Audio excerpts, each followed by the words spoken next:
Assalamualaikum warahmatullahi wabarakatuh dan salam sejahtera. Pohon betir tiada berduri, tumbuh bersama bunga melati. Izinkan saya perkenalkan diri, moga cerita menyentuh hati. Nama diberi Ainul Mardia binti Muhammad Amaruddin.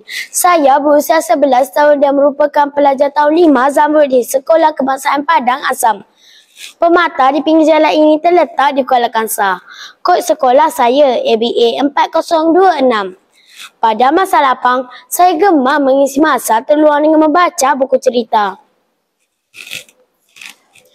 Novel bertajuk Kemaafan ini mengandungi 199 halaman bercetak dan sisipan kandungannya terdapat 12 bab kesemuanya.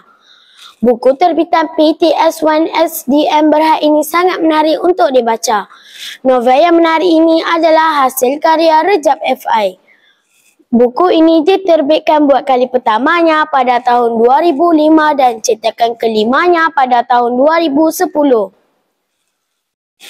Tema utama yang terdapat dalam novel ini semangat kekeluargaan dan sikap hormat kepada ibu bapa.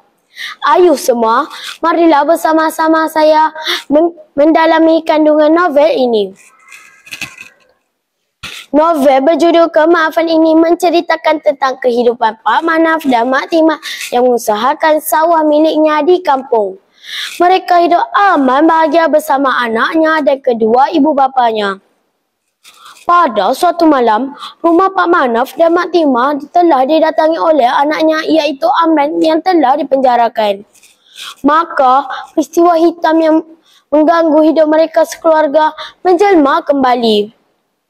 Kisah hidup Pak Manaf dan Mak Timah bermula apabila anak sulungnya iaitu Amran telah dilahirkan.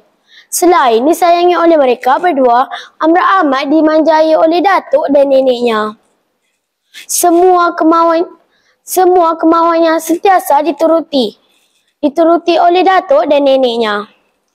Nak tahu apa yang berlaku seterusnya? Sejak kecil lagi, Amran sentiasa ditatam bagai minyak yang penuh oleh Pak Mahazir dan Mak dan isterinya Mak Salbiah.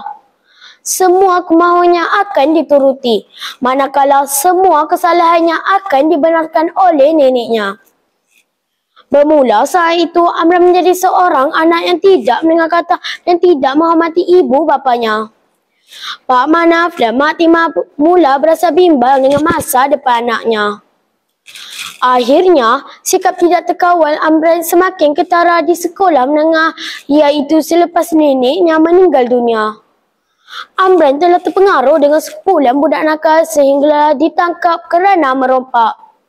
Dipendekkan cerita, Amran telah melarikan diri dan memohon kemaafan kepada ibu dan bapanya. Menarikkan cerita ini kawan-kawan?